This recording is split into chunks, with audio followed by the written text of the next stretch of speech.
This presentation looks to the week ahead. You're going to be exploring some longitudinal data using chi-squares and t-tests. The objective of this presentation is to show you how to use statistical tests for means and prevalences, and to demonstrate the basic concepts of longitudinal data analysis while identifying the appropriate statistical test of longitudinal data. In your assignment, you're asked to select either blood pressure, BMI, or cholesterol as your outcome variable. And each of these has some form of a continuous variable or an ordinal variable where a mean comparison will make sense. The blood pressure variable has two different options. You can choose systolic or diastolic blood pressure. BMI is a continuous variable. There are no other options. And cholesterol level is designated as a categorical variable, which is organized by categories in order related to the deciles, and the categories are values related to deciles 1 through 10, each decile representing 10% of the population. The first thing that you're going to be asked to do for this assignment is to use means comparisons, so look into the chapter 2 on t-tests, to compare your outcome according to groups related to your main exposure. So that would be looking at whether there is a mean difference in systolic blood pressure, or alternatively, one or the other, diastolic blood pressure, or mean BMI levels, or one of the variables related to cholesterol deciles. So there are multiple different ways you can look at cholesterol outcomes. They're given in deciles in the data set. Choose one of these and explore them according to the main exposure, and then eventually to one or more sociodemographic variables. After you've completed the mean comparisons, I'm going to ask you to do chi-square tests, looking at outcomes that are already categorized as dichotomous, or looking at categorical versions of those variables. So in addition to looking at means comparisons using the continuous variables, I will also ask you to do chi-square analysis, looking at the outcome variables either from a dichotomized version of the variable, or if the variable has categories. For example, blood pressure has different categories: pre-hypertension, hypertension 1, hypertension 2.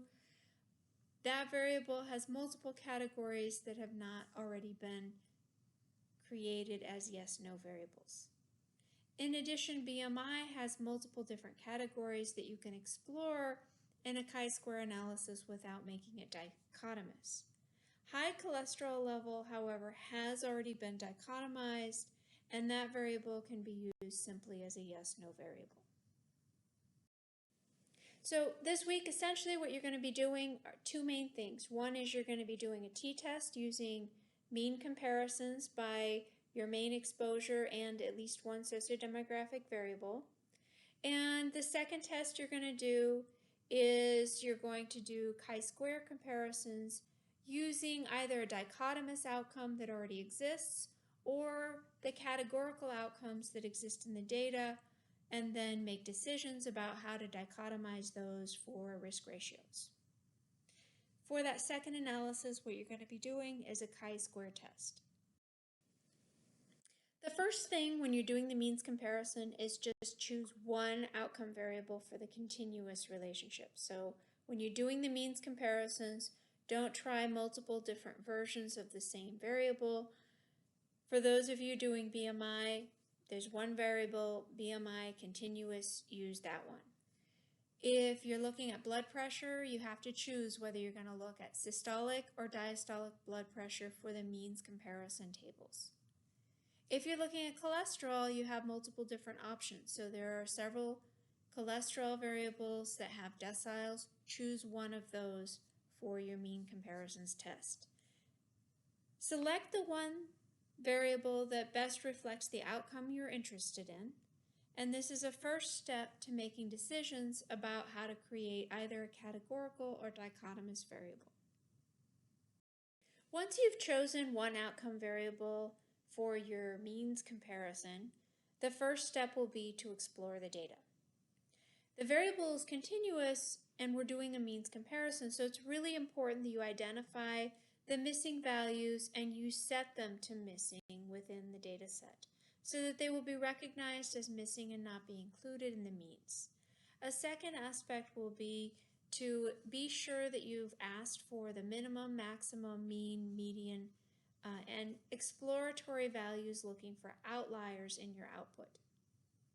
Now, after this process, we're going to delve into exploring sociodemographic variables that may have multiple categories, and this process will help us look at which groups have the greatest risk. So when we're doing our comparison by continuous variables, the outcome, we're going to look at that in relation to all the different categories of either the main exposure or the sociodemographic variables to see who has the highest values and which group may be at greatest risk. So the first step is to go under Analyze, Descriptive Statistics, Explore, and this box will appear. Select Plots, and what plots will do is it will give you a visual image of where the data is and the spread of the data. And then after that, you're going to click on Statistics and ask for additional information. This PowerPoint shows the output from SPSS when you ask it to give you a plot. And this is a bar and graph plot. It is giving us information about where most of the values lie, what are the mean values for this outcome, and this is looking at males versus females in relation to a variable I created called height in inches. So basically it's showing that males categorized as 1 are taller than females categorized as 2, and it's showing the ranges of heights with outliers for both males and females, and you see that there are more outliers in the female population. Those blue dots are the outliers. In exploring statistics, so you clicking on statistics, you can actually ask it to give you the descriptives, but also to identify the specific numbers and values of outliers and percentiles. And if you ask for that information, what you're going to get is a table that looks like this. And this is important for giving you the values of the outliers, because what you want to know is by the different categories and by the different groups, is the information that you're getting reasonable? Is it logical? Is it plausible? And in this case, because the variable is height in inches, we have a range that goes from the lowest value in females at the very bottom, lowest number 1, 48 inches. Now that's very short, but it is plausible. The very tallest individual in this population is 81 inches, and that's shown at the very top. A male, 81 inches is the tallest value. These are all plausible. Based on this, I won't change the data and I won't set any of these values to be missing or take them out of my data. In this slide, I'm explaining how you actually get a comparison of the means. So go to Analyze, Compare Means, and select on the option of Means. It's the first option available. Then you'll see this box pop up, and what you need to do is select your outcome, your continuous variable, and click the right arrow to place that into the dependent list. So on the left side is your list of variables. Find the variable that relates to your continuous outcome you want to get the mean value for. And then when that's highlighted, click on the right arrow next to the dependent list to make sure that it shows up in that box. Then below that, you need to select on your main exposure variable and or any sociodemographic variables that you want to explore. You can do this all at the same time. And so here on the left side, select the variables that are interesting as your potential main exposure or a sociodemographic variable, highlight them and put them into the independent list in the same way that you put that outcome variable in your dependent list. click on it on the left side, add it into the box using the right arrow.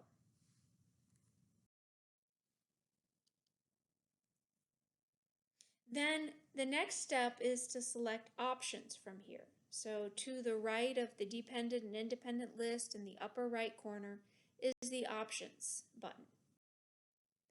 And of these options, make sure that you select from the left side the statistics that you want. Specifically, we want to select the statistics mean, median, minimum value, maximum value. And once you have the information in the cell statistics box on the right side that we want to have, by clicking from the left and pushing it into the right box using the arrow, go to the bottom of the page and click on the option of ANOVA table. And this is going to give you the p-values or the statistical comparison of means for your groups. Then click on continue, and once you're out of this, click on OK to run your mean comparisons. And so voila, this is it. So this is the result of the mean comparisons, in this case of height, comparing males and females. And I can see here that men have a mean height of 69 inches compared to women who have a mean height of 64 inches. They have similar differences in their median. So the median height for men is 69, the median height for women is 64. The minimum and maximum reflects the graphic that we asked for earlier and the outliers that we asked for earlier. But an essential piece of information that I need, because I don't have a clinically meaningful cutoff for the variable height, is the median height for the whole population, and that's 66. I'm going to use that later on to create a dichotomous cutoff that is yes/no. For all of your variables, you have a clinically meaningful cutoff, and for that reason, you won't need to use the median value or other approaches like tertiles, quartiles, or quintiles, where you would divide the population into even groups to explore where the risk group occurs. At the very bottom is the result of the ANOVA table, analysis of variance, and that ultimately gives us our p-value for the mean comparisons test. So with this table, look all the way to the right, look at the significance column 0.000. That's telling me that men and women, their height is different at a level that's significant beyond the 0.001 level.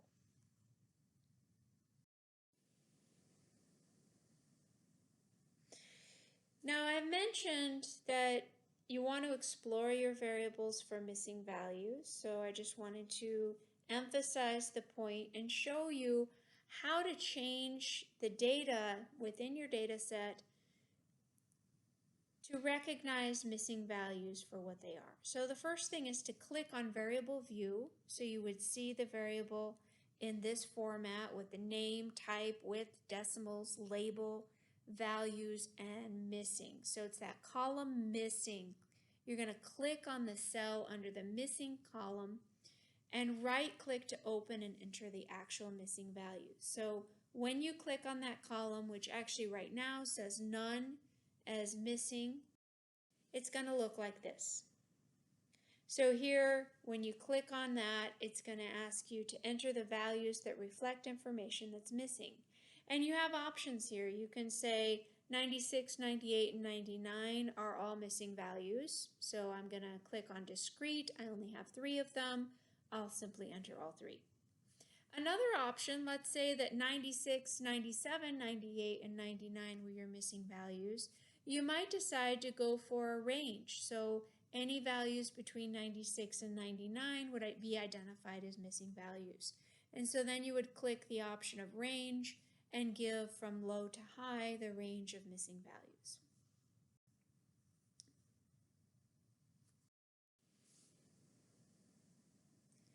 Now, it's very important that you know, in addition to knowing how to set your missing values, how to create a dichotomous outcome variable, either as a yes, no, 1, 2 variable or a yes, no, 1, 0 variable. The first thing to look at, though, is how your exposure variables are created. So if you have a dichotomous variable within one of the exposures and it's already set to be either a 0, 1 or a 1, 2, make sure you follow that same formulation when you create your dichotomous outcome for your outcome variable. So if the main exposure is a 0, 1 variable, make sure that your outcome is also set to be 0, 1. Otherwise, your risk ratios and your odds ratios are going to get flipped around. So code it the same way for all of your variables, making the choice of either 0, 1 or making the choice of 1, 2. Save your syntax. Always save your syntax because later you might change your mind. You might want to create a 0, 1 version of the variable when you have it set in 1, 2 or the other way around. In my case, I'm going to create a dichotomous variable called tall, and I'm going to use the median value of the whole population, which is 66 inches, as my cutoff for tall versus short. So I'm going to go into transform. So look at the upper left, that's the option transform. And then transform what? Transforming variables. I'm going to recode into different variables. So transform and then the option further down the list, recode into different variables. And this is the screen that's going to pop up. So what I have here is I've selected my original variable that I created, which is height in inches. And I selected it from the variable list in the left. And I pushed it over to the right, numeric variable, and then the output variable. So it's wondering, well, what's my output variable going to be? So I had to type in the name of the variable. I'm going to call it tall versus short. And it's very important that underneath that you include a label. And the label has somewhat limited length, but make sure that you label it in a way that you can remember what the 1 and the 2 is, or whether you put it as tall equals 1 and not tall equals 0. So make sure that you know whether it's a 1, 2 or a 1, 0 and what is your cutoff. Now that you have selected your original variable, you've created your output variable name, and you've given it a label, you want to make changes from the original variable to create a new variable. So to do that, you have to click on the link old and new values. So this is the blue icon directly under height inches, so the variable name. Once you click the option to reassign the old values to a new value for the variable, this is the screen that will pop up. And so what you do here for this screen is you want to make sure that all of the values in your original data are assigned either a 1 or a 2 if you're using 1 or 2 as your yes, no. Alternatively, if you're using 0, 1, make sure 1 is your yes and 0 is your no. In this case, I've chosen 66 to be my median value cutoff, and I want to start by making sure that 66 is assigned. So I'm going to click on value, type in 66, click on the value, and I'm saying 2. That's going to be my no condition. The second thing I'm going to do is make sure that the system missing values or user missing values are both set to system missing. So one at a time, click on system missing on the left, click on system missing on the right, click on add. Click on system or user missing on the left, click on system missing on the right, click on add. Then if you had a range of middle values, you could use the range of, for example, 5 to 10 to be some value. In this case, we actually have just median cutoff, so we're going to take the range lowest through the value, so lowest through 66 is going to be my 2 condition. That's going to be my short group. Range of 66 and above is going to be my tall condition, and that's going to be assigned the value of 1. And then for each time I enter this range and assign that value, make sure that you click on the add button. So here, just to be sure that you have assigned your missing values, but also that you've used your ranges. So range of the lowest through 66 for this example would mean that everything below 66 will be assigned the 2, the no condition.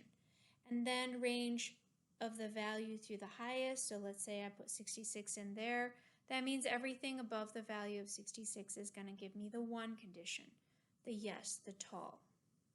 And be sure that you click on continue at this point. So here you have the screen where all of the values from the old variable have been assigned a new value in the new variable, and I click on continue.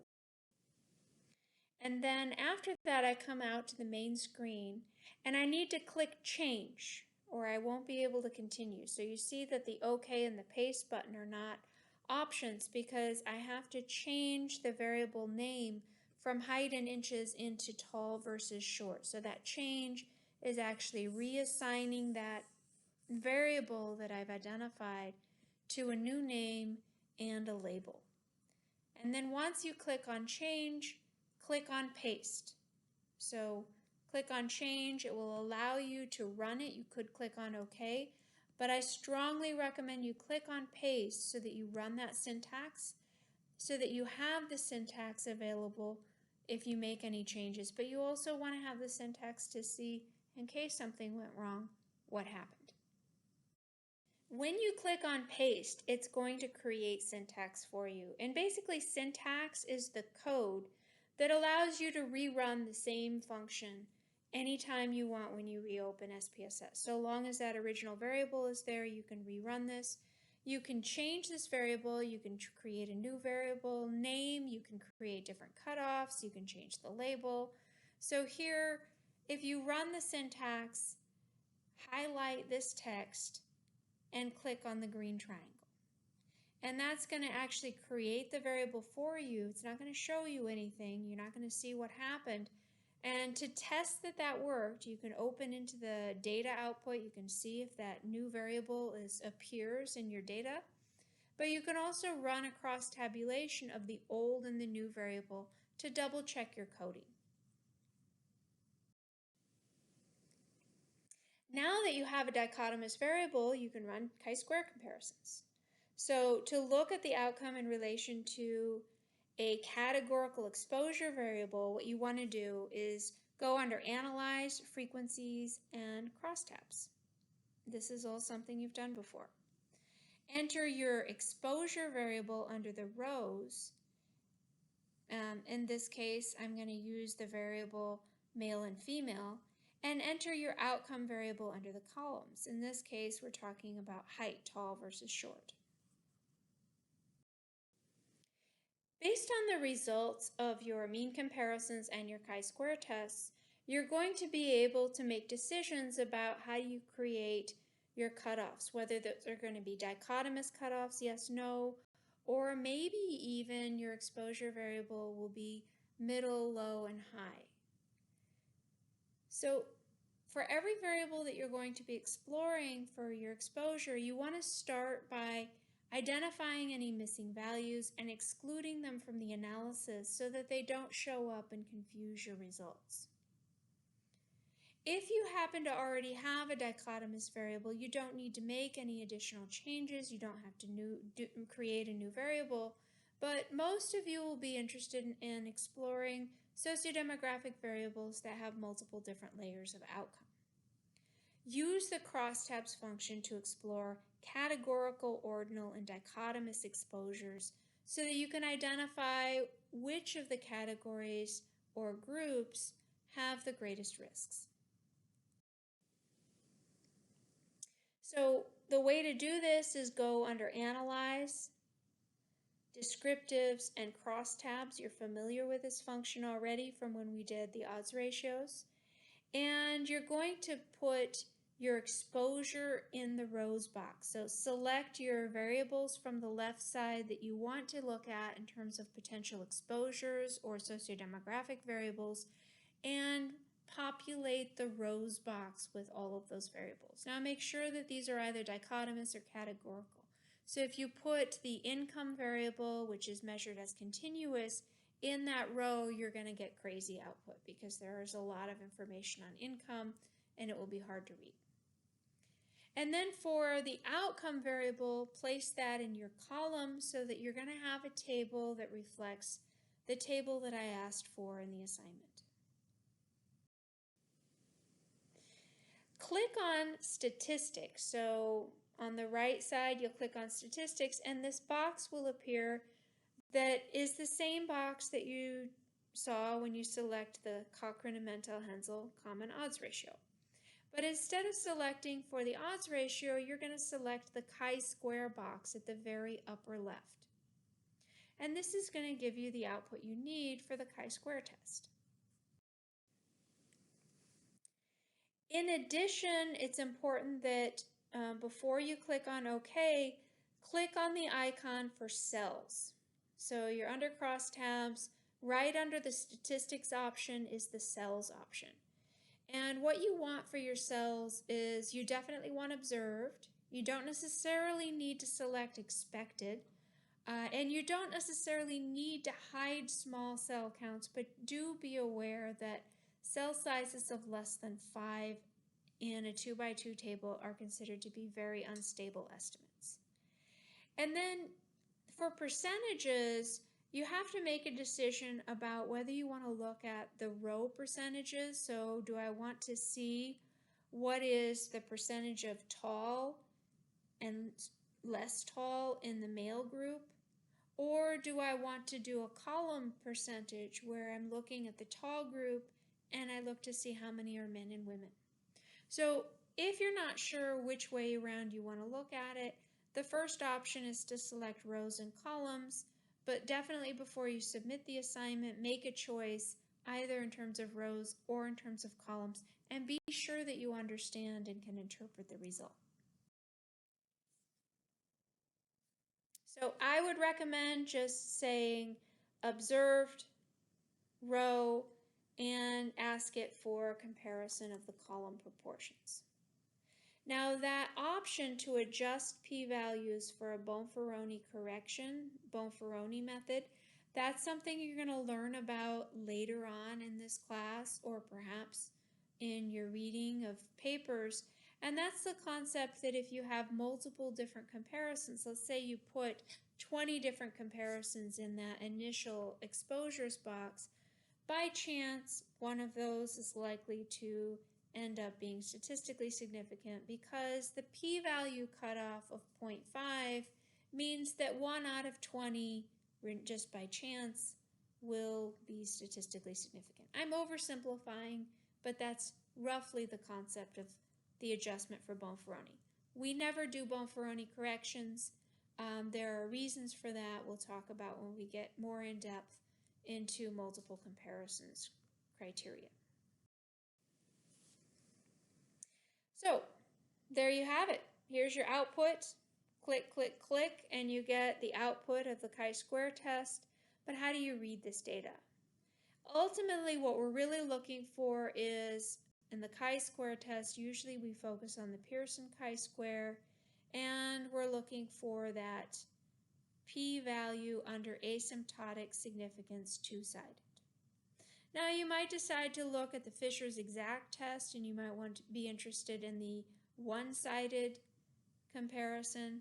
In any case, this is statistically significant at the 0.000, in other words, p-value of less than 0.001 value. So here's this output of the chi-square test. How do you read the data? Well, the observed number of valid cases is the actual number of people with information.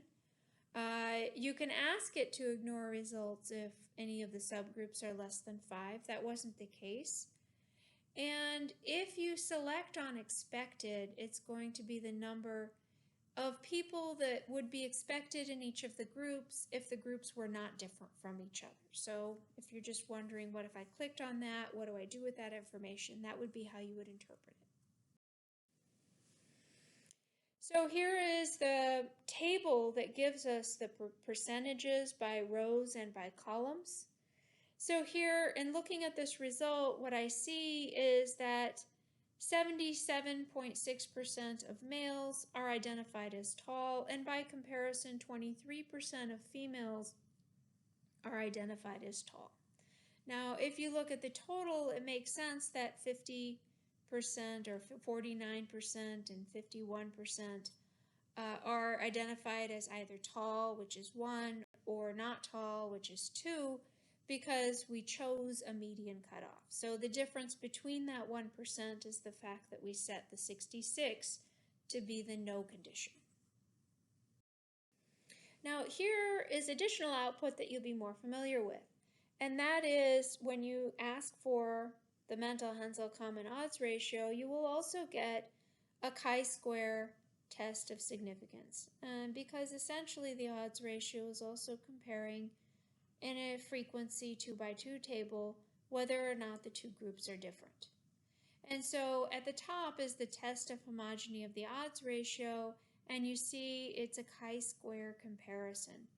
And this particular test is called a Breslow-Day test, and the p-value again is 0.000. Underneath it is the Mantel-Haenszel common odds ratio. This is output that you're familiar with already. The odds ratio is 11.6. So men are 11.6 times more likely to be identified as tall compared to women. Now that makes sense given that men and women are different in terms of height. This also gives the odds ratio, the confidence interval, and the natural logarithm of the odds ratio. Now we can take this information from the 2x2 tables and also calculate a risk ratio. So that's the final step I'm asking for. We can't conclude on risk or direction without a risk ratio or an odds ratio. So we've just gotten the odds ratio. Now we're going to calculate the risk ratio, and here are the numbers involved. So from my 2x2 table, I know that 1,770 males were identified as tall out of a total of 2,281 males. And by comparison, females, it was 571 divided by 2,480. So here are all the steps of the process that I'm asking for in the assignment, the analysis that you need to do in SPSS to complete the assignment, and I hope that this has been helpful for you. Thank you.